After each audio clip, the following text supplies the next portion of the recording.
नमस्कार, हल्ला बोल टीवी देख रहे हैं आप। मैं हूं आपके साथ प्रियंका। बता दें कि तेजस्वी के चक्कर में पड़कर भूमिहार नेता न घर के रहे न घाट के, आरजेडी ने काट दिया टिकट। क्या है ये पूरा मामला? इस विषय पे और भी ज्यादा जानकारी के लिए आज हमारे साथ हल्ला बोल टीवी के संपादक दीपक शर्मा है। देखिए, आप जिस भूमिहार नेता की बात कर रहे हैं, जहानाबाद के वे सांसद रहे हैं जी, जहानाबाद में बड़े नाम रहे हैं जी। और उनका नाम है जगदीश शर्मा।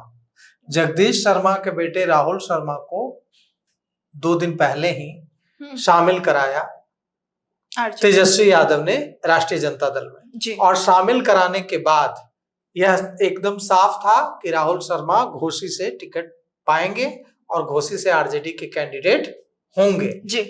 और यह कहा जा रहा था कि तेजस्वी यादव का भूमिहार प्रेम छलक रहा है। तेजस्वी यादव परबत्ता से डॉक्टर संजीव को लड़ा रहे हैं जी।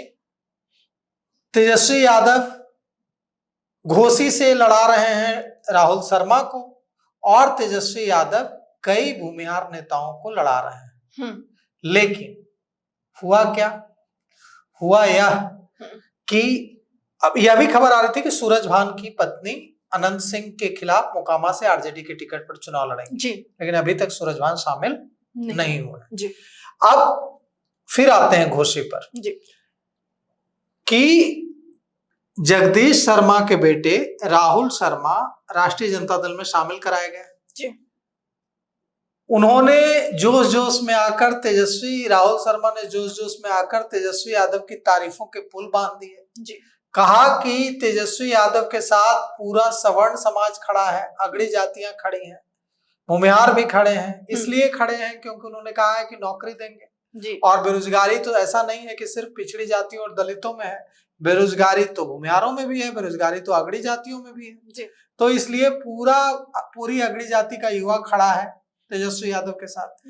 इतना गुणगान करने के बाद भी राहुल शर्मा टिकट नहीं पा सके हैं और हमारे पास जो खबर आ रही है उसके मुताबिक घोसी से रामबली यादव 16 तारीख को माले से वहां नॉमिनेशन कर रहा है। अच्छा। वो सीट माले को चली गई है और सीपीआईएमएल माले के रामबली यादव 16 को वहां से नॉमिनेशन कर रहे हैं घोसी सीट से और राहुल शर्मा का टिकट कट गया है। अब राहुल कहा जाता है कि भूमिहारों के साथ भूमिहारी हो गई।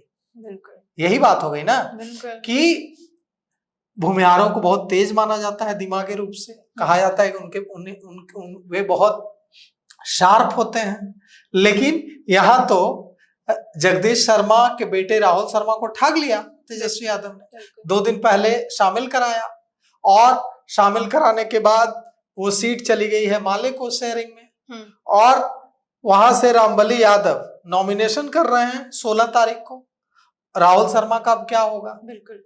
तो यह जो खबर है, यह खबर जहानाबाद में कि इस खबर से जहानाबाद का राजनीतिक तापमान बढ़ गया है और अरुण कुमार पहले ही जदयू में आ चुके हैं जी।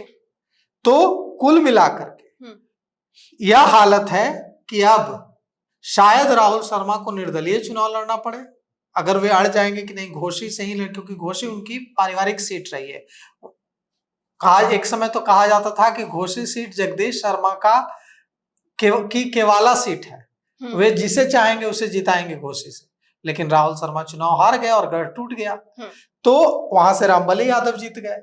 अब सवाल यह उठता है कि अब राहुल शर्मा क्या करेंगे जी। अब आते हैं इस सवाल पर जिसका जवाब सबको जानना है कि एनडीए में तो सीट शेयरिंग फाइनल हो गई।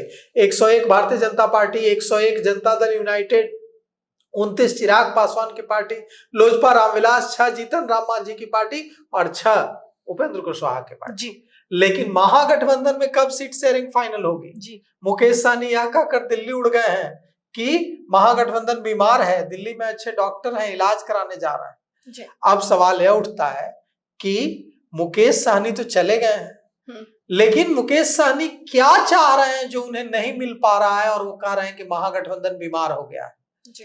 मुकेश सहनी 35 सीट चाह रहा है। अच्छा। कि 35 सीटें उन्हें दी जाए और साथ में डिप्टी सीएम का पद भी अनाउंस कर दिया जाए अभी कि वे डिप्टी सीएम होंगे। अब ये 35 सीटें कौन देगा, कौन छोड़ेगा? माले 25 सीटों की मांग पर अड़ गया है। सीपीआईएमएल माले 25 सीटों की मांग पर अड़ गया है। कांग्रेस 60 से कम सीटों पर लड़ने के लिए तैयार नहीं है। कांग्रेस का एकदम साफ स्टैंड है कि हम 60 से कम सीटों पर नहीं लड़ेंगे। सीपीआई 6 से 8 सीटों पर पिछली बार की तरह अड़ी हुई है। सीपीआईएम को पिछली बार 4 सीटें मिली थी, इस बार भी 5 से 6 सीटें सीपीआईएम मांग रही है। सीपीआई पिछली बार 6 सीटों पर लड़ी थी, वो भी अपनी 1-2 सीटों को बढ़ाने की पुरजोर वकालत कर रही है। तेजस्वी यादव अपनी सीटें कम करने के लिए तैयार नहीं हो रहा है। तेजस्वी यादव कह रहे हैं कि 135 से कम पर हम नहीं जाएंगे। अब तेजस्वी यादव 135 से कम पर नहीं जाएंगे तो सबको सीटें कहां से मिलेंगी? और यही वजह है कि मुकेश सहनी यह कह रहे हैं कि महागठबंधन बीमार हो गया है, दिल्ली में अच्छे डॉक्टर हैं, वहीं जा रहे हैं, दिल्ली में इलाज कराएंगे। राहुल गांधी, लालू प्रसाद यादव, तेजस्वी यादव, मुकेश सहनी, तमाम कांग्रेस के बड़े नेता दिल्ली में जी, और सबके बीच मीटिंग। राहुल गांधी तो दिल्ली में ही रहते ही हैं जी। लालू प्रसाद यादव, तेजस्वी यादव और मुकेश सहनी दिल्ली चले गए। अब वहीं मीटिंग होगी, वहीं फाइनल होगा। लेकिन महागठबंधन में बातचीत पूरी तरह से पटरी से उतर गई है। खेल खराब होता दिख रहा है और नुकसान इसका उठाना पड़ सकता है महागठबंधन को, अगर जल्द ही महागठबंधन ने ऐलान नहीं किया अपनी सीटों की शेयरिंग का जी। तो सुना आपने, इन सब को लेकर आपकी क्या राय है कमेंट सेक्शन में जरूर बताइएगा। और इस पेशकश में इतना ही। आगे की खबर देखने के लिए बने रहे हल्ला बोल टीवी के साथ। धन्यवाद।